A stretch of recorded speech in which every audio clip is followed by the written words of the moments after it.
नमस्कार, खबर फास्ट पर आपका डॉक्टर देख रहे हैं आप। मैं हूं आपके साथ प्रीति सिमार। बदलते दौर में हमारे आसपास काफी कुछ बदल गया है। हमारा लाइफस्टाइल, खाने पीने की आदतें और उनके हिसाब से हमारे शरीर की जरूरतें। और एक बार फिर से, खासतौर पर कोरोना की दूसरी वेव में एक बार फिर से लोग घरों से काम करने के लिए मजबूर हो गए हैं। ऐसे में लाइफस्टाइल में और ज्यादा एक बार फिर से बदलाव देखने को मिल रहा है। बचपन से युवा अवस्था तक शरीर ऊर्जा से भरपूर होता है, लेकिन उम्र बढ़ने के साथ ये ऊर्जा धीरे धीरे कम होने लगती है और 40 पार होते होते परेशानियों का जो सिलसिला है वो भी बढ़ने लगता है। महिलाओं की बात करें तो महिलाओं में स्थिति थोड़ी सी ज्यादा जटिल होती है। खासतौर पर हड्डियों के रोगों की अगर हम बात करें तो जोड़ों के दर्द की शिकायत महिलाओं को ज्यादा होती है। इसके अलावा कोरोना काल में लोगों ने ज्यादातर अपने घरों से काम किया है और अभी बहुत से लोग ऐसे हैं जो अपने घरों से ही काम कर रहे हैं। ऐसे में बहुत सारी दिक्कतों का सामना लोगों को करना पड़ रहा है। खासतौर पर पीठ दर्द, घुटने, कंधे में दर्द, इस तरीके की समस्याएं लोगों को हो रही हैं। और इसके अलावा यहाँ पर ऑर्थोपेडिक जो समस्याएं हैं और कौन कौन सी हैं जो कि गंभीर रूप ले सकती हैं, उनके बारे में भी हम जानने की कोशिश करेंगे। तो आज आपका डॉक्टर में हम बात करेंगे हड्डी और जोड़ों में दर्द की समस्या और इसके कारणों के बारे में। साथ ही जानेंगे कि कोरोना से ठीक हुए या ब्लैक फंगस से ग्रस्त लोगों को भी हड्डी से जुड़ी परेशानी हो सकती है, उसका इलाज क्या हो सकता है। और इन सब पर बात करने के लिए हमारे साथ जुड़ गए हैं senior ortho consultant doctor NC Gupta. सीधा रुख कर लेते हैं डॉक्टर साहब का। डॉक्टर एनसी गुप्ता जी, बहुत बहुत स्वागत है आपका हमारे इस कार्यक्रम में। जी, प्रोग्राम की शुरुआत करते हैं। कोरोना काल चल रहा है और अब हम देख रहे हैं कि ब्लैक फंगस एक और बीमारी जो है सामने आई है, जिससे लोग ग्रस्त होते जा रहे हैं। तो ये मैं जानना चाहूंगी सबसे पहले, क्योंकि हड्डी के रोगों के बारे में हम बात करेंगे, तो जिनको कोरोना हो चुका है और या जिनको है, अगर उनको कोई हड्डी रोग है तो क्या वो उन लोगों की परेशानी और ज्यादा बढ़ सकती है? यस, बाकायदा। अगर कोरोना के अंदर आपको बॉडी इम्यूनिटी कम हो जाती है, फाइटिंग कैपेसिटी कम हो जाती है, बड़ी उम्र है और साथ में और एसोसिएटेड बीमारियां हैं जैसे डायबिटीज हो गया या और किसी वजह से, और लॉन्ग टर्म स्टेरॉइड्स लिए हैं, तो इन केसेस के अंदर शरीर के अंदर बीमारी से लड़ने की शक्ति कम हो जाती है और ये दूसरी जो इन्फेक्शंस हैं वो फ्लेयर अप कर जाती हैं। नॉर्मली म्यूकर माइकोसिस या जिसे काली फंगस बोलते हैं, जी, ये नॉर्मली इसके स्पोर्स जो जैसे लेमन टर्म हम बीज कह सकते हैं, इतने छोटे होते हैं कि नजर नहीं आते, लेकिन सांस के लेते और निकालते हुए ये शरीर के अंदर आते जाते रहते हैं। तो नॉर्मली ये डोरमेंट स्टेज में रहते हैं और कोई सिम्टम्स नहीं प्रोड्यूस करते। लेकिन एक बार जब शरीर के अंदर कमजोरी हो जाती है, डायबिटीज की वजह से हो, कोरोना की वजह से हो या वैसे ही और कोई बीमारियां साथ में हो, तो ये फिर फ्लेयर अप कर जाते हैं और इनसे जो है फिर हड्डियों में भी रोग लगने लगते हैं। यूजुअली ये फेस के ऊपर ये साइनसिस जो होते हैं, दोनों तरफ मैक्सिलरी साइनसिस है या फ्रंटल साइनसिस है, यहाँ से शुरू होती है और ये इन्फेक्शन फैलते फैलते ऊपर ब्रेन में भी चली जाती है और काफी सीरियस हो जाती है। शरीर के दूसरे अंगों में भी ब्लैक फंगस या म्यूकर माइकोसिस का अटैक हो सकता है। अगर मान लीजिए कहीं जख्म है पैर के ऊपर और इसकी प्रॉपर केयर नहीं हुई है तो वहां भी ये फ्लेयर अप कर सकती है। जी। तो क्या कोरोना और ब्लैक फंगस दोनों ही हड्डियों के लिए घातक हो सकती हैं? यूजुअली नहीं होते हैं, लेकिन जब अगर हो जाती है और इसमें प्रॉपर ट्रीटमेंट ना किया जाए तो yes, it can become very serious also. तो इनसे बचा कैसे जा सकता है? अगर किसी को हड्डी की बीमारी पहले से ही है किसी भी प्रकार की, और उसको कोरोना हो जाए या ब्लैक फंगस हो जाए, तो वो इस दौरान क्या करे? Usual treatment for corona has to be taken. जो ट्रीटमेंट है कोरोना का वो करना है। जी, सारी प्रिकॉशंस लेनी है, नीटनेस, क्लीनिंगनेस, लोकल हाइजीन, सभी चीजें इंपॉर्टेंट है और ध्यान करना है। इसके अलावा अपनी बॉडी इम्यूनिटी बनानी है, बॉडी के अंदर फाइटिंग कैपेसिटी होना चाहिए एंड ऑल दो थिंग्स दे डू हेल्प। जी। इसके अलावा अगर हम हड्डी रोगों की बात करें, क्योंकि आपका टॉपिक हड्डियों से जुड़ा है, तो यहाँ पर हड्डी रोगों की हम विस्तार से बात करेंगे, लेकिन अपने दर्शकों को एक बार मैं याद दिलाना चाहूँगी कि वो भी हमारे साथ इस कार्यक्रम में जुड़ सकते हैं। नंबर हमारी टीवी स्क्रीन पर फ्लैश हो रहे हैं। इन नंबर्स पे कॉल करके आप भी अगर किसी भी बीमारी के बारे में, खासतौर पर हड्डी रोगों के बारे में कुछ जानना चाहते हैं, तो डॉक्टर साहब के साथ सीधा संपर्क इस कार्यक्रम के जरिए कर सकते हैं। तो डॉक्टर साहब, यहाँ पर अब मैं पूछना चाहूँगी हड्डी रोगों के बारे में कि कोरोना काल चल रहा है और ऐसे में बहुत सारी दिक्कतें लोगों को हो रही है और अभी ऐसे लोग हैं जो कि हड्डी रोगों से ग्रस्त हैं। तो पहले तो ये जानना चाहेंगे कि कौन कौन से गंभीर रोग हैं, उनके शुरुआती लक्षण क्या हो सकते हैं जिन पर ध्यान देने की ज़रूरत है? देखिए, ऐसा है कि अगर कोरोना का वायरस जो है वो डायरेक्टली बोन्स को कॉमनली या यूजुअली अफेक्ट नहीं करता है, लेकिन कोरोना की वजह से जब शरीर के अंदर वीकनेस आ जाएगी, तो उससे फिर दूसरे जो रिलेटेड डिसऑर्डर्स हैं वो फ्लेयर अप हो जाते हैं। पेशेंट को कोरोना की वजह से 2-3 हफ्ते बिस्तर में लेटना पड़ता है, तो उसमें जोड़ों के दर्द शुरू हो जाते हैं, घुटने के दर्द आ जाएंगे, कमर के अंदर और गर्दन के सर्वाइकल स्पॉन्डिलोसिस भी फ्लेयर अप कर जाती है, तो उससे गर्दन में दर्द है, बाजू में दर्द है, हाथ में कमजोरी, झंझनाहट, सुनपना, भारीपन, ये सब चीजें आ सकती हैं। So during the period of convalescence, जब रिकवरी फेज में है, तो उस वक्त जो है थोड़ी बहुत मोबिलिटी मेंटेन करनी होती है और थोड़ी प्रिकॉशंस लें, एक्सरसाइज वगैरह करें तो ठीक रहेगा। इसमें मैं एक मेंशन करना चाहूंगा कि योगा बेस्ड एक्सरसाइजेज जो है, they can be done in bed. Patient को हाथ पैर चलाने हैं, कुछ मस्कुलर आइसोमेट्रिक मस्कुलर कॉन्ट्रैक्शंस करनी है, and that helps quite a bit. वो किस स्थिति में कर सकता है, या वो रिकवर हो रहा हो या शुरुआती दौर में किया जा सकता है? ये रिकवरी फेज में करना ज्यादा जरूरी है। जी, ठीक है। इसके अलावा हम ये भी जानना चाहेंगे कि अक्सर हम सुनते हैं कि हड्डी बढ़ रही है, किसी भी जगह की हड्डी बढ़ती है तो काफ़ी परेशानी होती है। ये क्यों होता है डॉक्टर? ऐसे ये हड्डी बढ़ना जो है, ये एक बहुत ही लेमन एक्सप्रेशन है।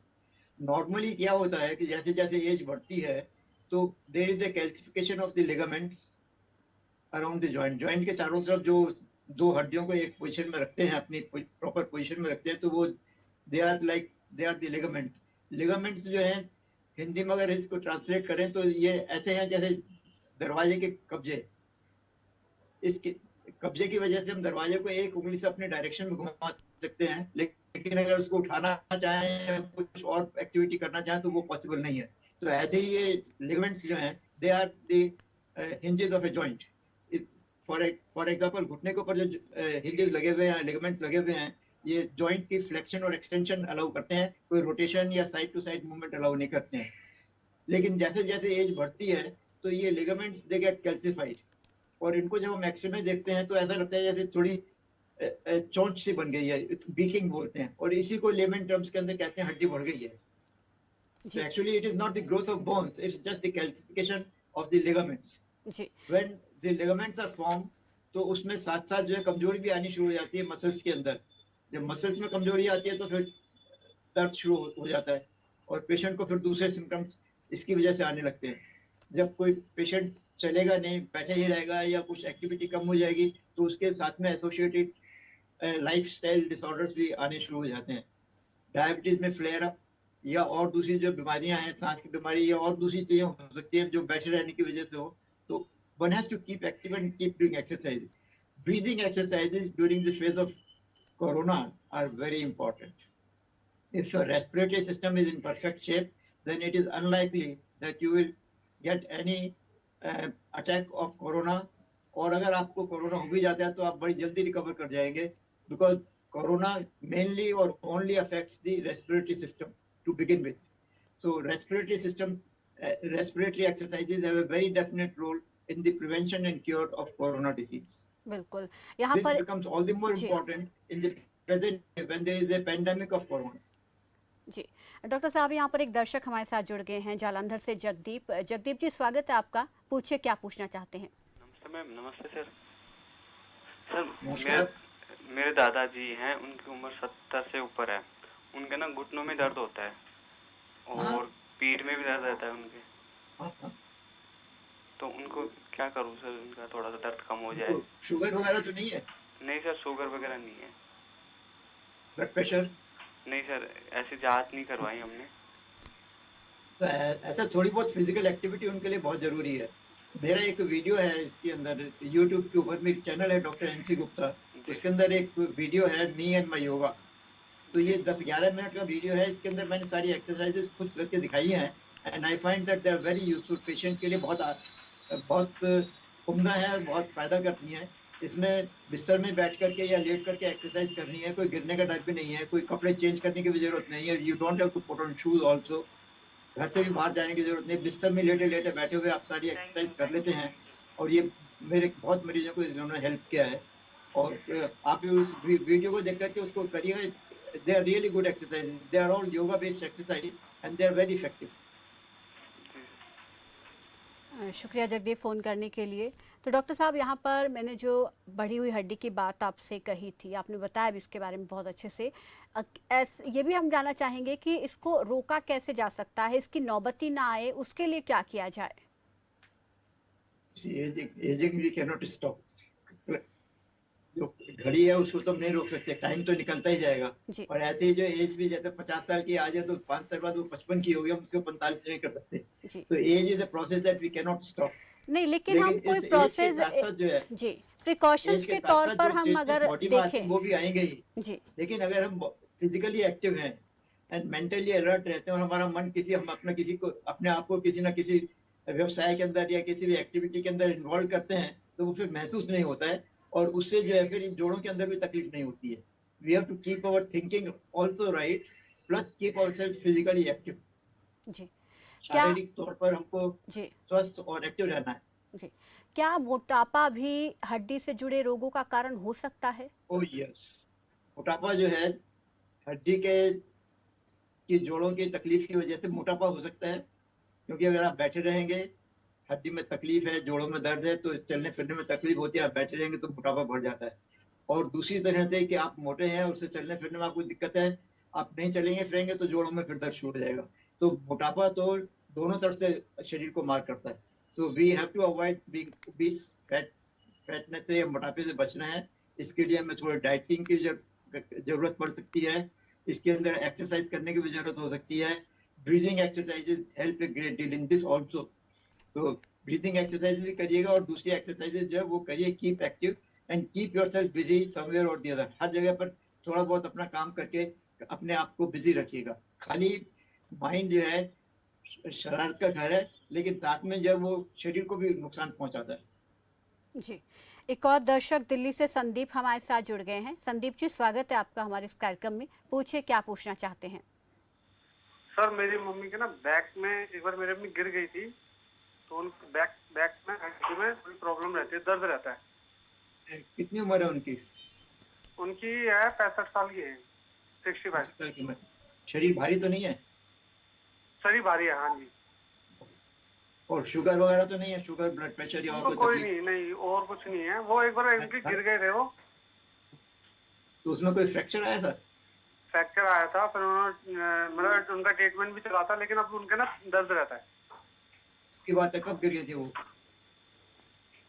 ये हो गया उनको 6 महीने से ऊपर हो गया। ऐसा इसके अंदर जो है ना, एक तो थोड़ा सेक लें, गर्म पानी की बोतल से कमर को सेक कर लें। और उनको जो हार्ड बेड के ऊपर सोने की जरूरत है। फोल्डिंग बेड या चारपाई पे नहीं सोना।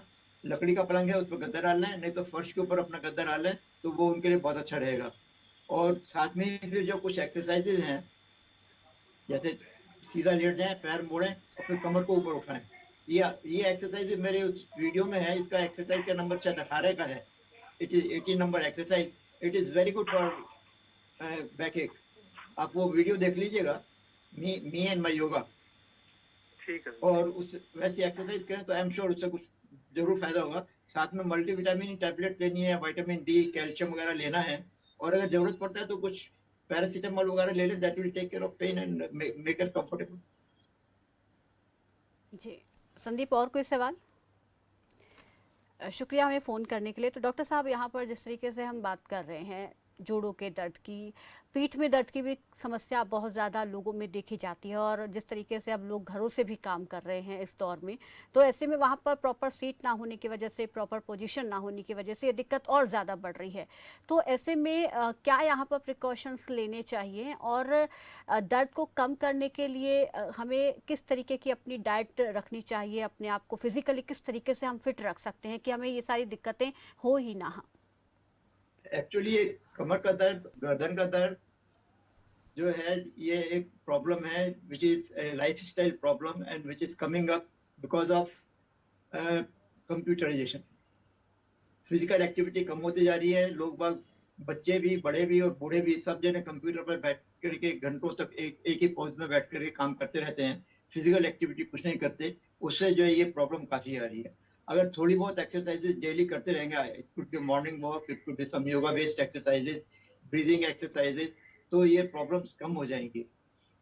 मैंने एक वीडियो बनाया हुआ है 7 minutes exercise in office on chair.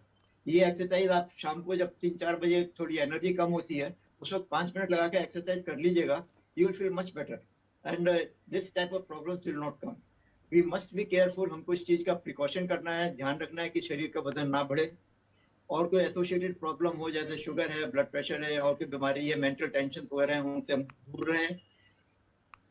Diet balance होनी चाहिए, usually vegetarian diet with some amount of fresh fruits and green vegetables is good enough, and exercise करें तो ये चीजें बहुत कम हो जाती हैं। थोड़ा अगर खेलने का प्रोग्राम हो सकता है, table tennis which can be arranged even in the offices, it helps a great deal. जी, एक दर्शक अशोक कुमार झिरका से जुड़ गए हैं। अशोक जी, स्वागत है आपका, पूछिए क्या पूछना चाहते हैं। हाँ जी, नमस्कार जी। हाँ जी अशोक जी बोलिए। ऐसे जनाब मेरे ना घुटनों में दर्द है। जी, हाँ, कब से है? हाँ, अशोक जी कब कब से? से है आपको घुटनों में दर्द? इसको तो काफी दिन हो गए जी, मेरे को 2-3-4-5 महीने हो गए जी। 4-5 महीने।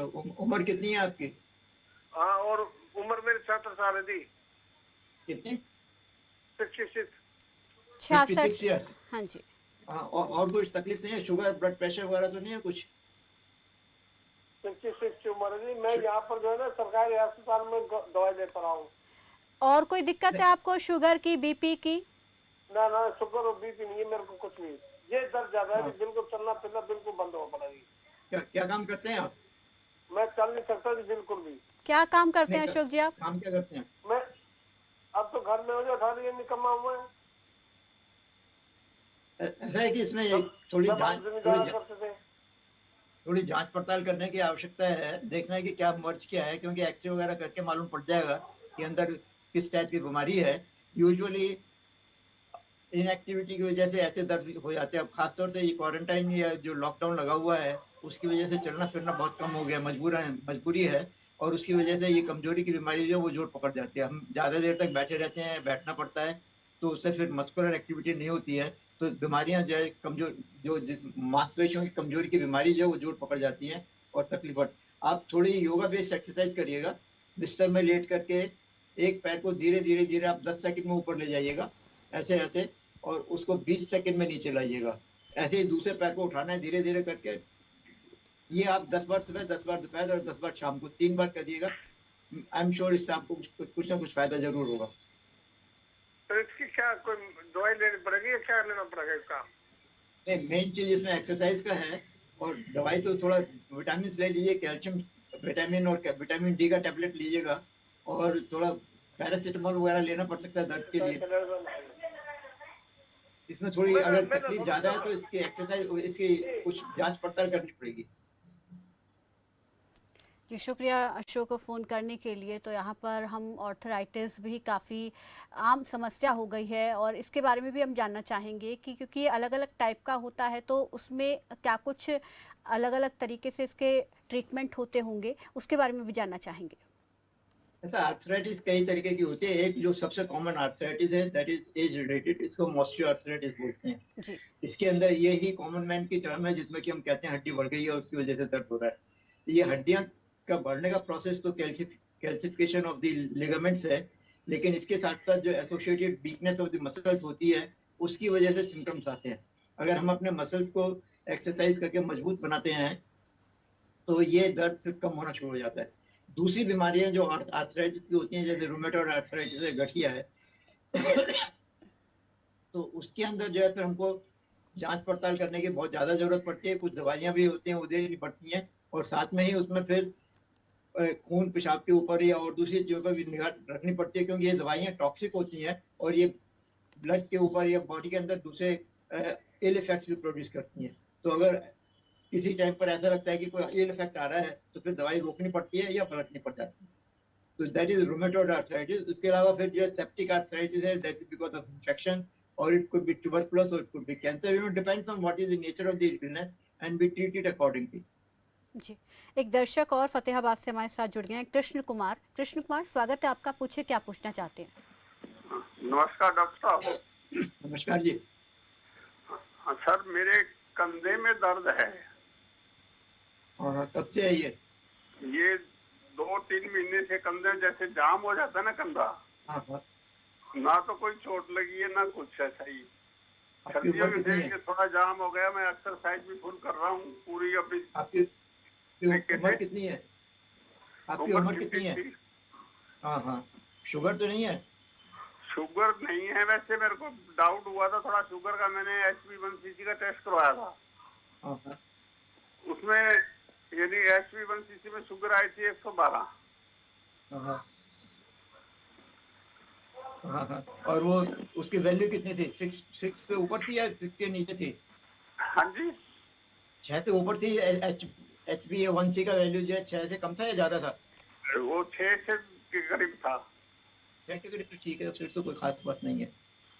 हाँ, 6 के करीब था। हाँ। और वैसे मैं आयुर्वेदिक प्रैक्टिस भी करता हूँ, मैं एक्सरसाइज भी कर रहा हूँ।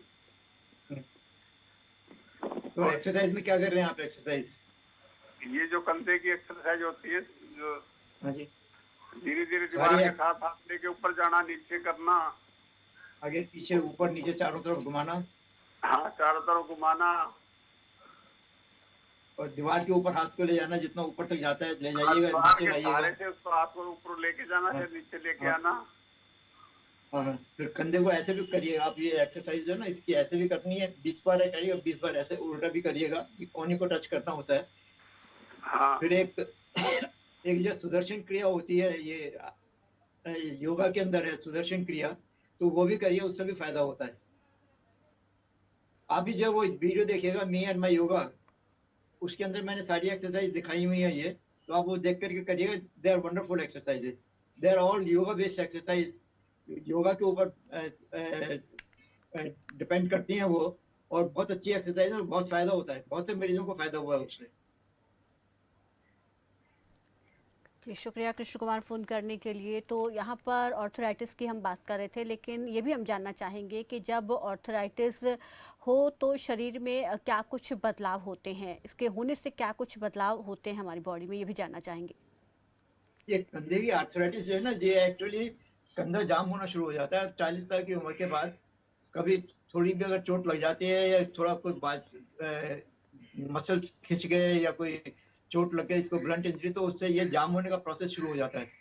डायबिटिक पेशेंट है या किसी और वजह से उसकी इम्यूनिटी कम है, तो उसके अंदर ये इसके चांसेस बहुत ज्यादा होते हैं। तो मेन चीज ये है कि इसमें एक्सरसाइज करनी होती है। नॉर्मली पेशेंट कहते हैं कि चोट लगे या दर्द हो रहा है तो आराम कर लो। जहाँ आराम करते हैं तो वो चिपकने का प्रोसेस जो है वो ज्यादा हो जाता है।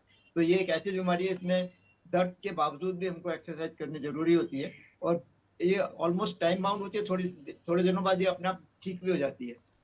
इस जी। बीमारी की एक अच्छी बात यह है कि एक बार ही होती है, दोबारा नहीं होती है। जी, एक दर्शक, शोल्डर, या इसको जी। फ्रोजन शोल्डर बोलते हैं। तो अगर एक बार हो गई, या आपने एक्सरसाइज वगैरह करके ठीक कर लिया, तो ये दोबारा उसी कंधे में नहीं होगी, फिर दूसरे में बेशक हो जाओ। जी, एक दर्शक हिमाचल से हमारे साथ जुड़ गए हैं। स्वागत है आपका, पूछिए क्या पूछना चाहते हैं। हाँ नमस्कार जी। नमस्कार। हेलो। जी, हाँ के जी, बोलिए, फरमाइए। बोलिए। हाँ ये जैसे ये एक्सरसाइज करते हैं, कुछ करते हैं तो हड्डियों में कट होती है जी। हाँ। तो इसका हेलो। कट का मतलब है कि थोड़ी एक्सरसाइज और करिए। जॉइंट हाँ, आपके जब थोड़े हम एक्सरसाइज अकड़ गए करते हैं, हैं तो एक्सरसाइज ये करेंगे तो वो हड्डियों जो कट की आवाजें निकल जाएगी। कट का मतलब ये है कि थोड़ी एक्सरसाइज और करिए। और थोड़ा इसको सेक लो, एक्सरसाइज करिए, वेज तो विटामिन वगैरह खाइए, है, कैल्शियम, और विटामिन डी सैर हम वगैरह लोग लीजिए। काफी करते हैं। क्या जी? हाँ जी। आवाज अच्छा, आवाज और नहीं आ रहा एक्सरसाइज कोई। करें। हाँ, जिस जोड़ में दर्द है उसके थोड़ी एक्सरसाइज करिए, थोड़ा एक्टिव रहिएगा। You have to keep yourself active. सैर करते हैं उसके बावजूद भी कई बार, और जी, योगा डॉक्टर साहब वो कह रहे हैं कि करते हैं सैर तो करते उसमें हैं, कट उसके बावजूद भी क्या और ज्यादा एक्सरसाइज करने की उनको जरूरत है? हाँ, there is no upper limit of नहीं तो एक्सरसाइज। जितना कर 10 सकते हैं करिएगा, 10-12 कोई हर्जा नहीं है। किलोमीटर सैर करते और हैं साथ तो में देखिए उसके कोई और बावजूद भी दूसरी है तो और करनी एसोसिएटेड पड़ेगी। बीमारी ना हो। जी जैसे डायबिटीज, ब्लड प्रेशर वगैरह की, और कोई थायराइड और कोई बीमारी नहीं है, तो जितनी एक्सरसाइज कर सकते हैं करिए, जितना टाइम हो, जितना इसके अंदर ताकत है करिए, अच्छा रहेगा। जी शुक्रिया केएसजे में फ़ोन करने के लिए। तो डॉक्टर साहब आपका भी बहुत बहुत शुक्रिया हमारे साथ जुड़ने के लिए, अपना कीमती समय देने के लिए और दर्शकों के सवालों का जवाब देने के लिए। तो यहाँ पर आज ऑर्थोपेडिक यानी कि हड्डियों से जुड़े रोगों की हम बात कर रहे थे। कल फिर हाजिर होंगे नए विषय, नए डॉक्टर के साथ। तब तक बने रहिए खबर फास्ट के साथ। नमस्कार।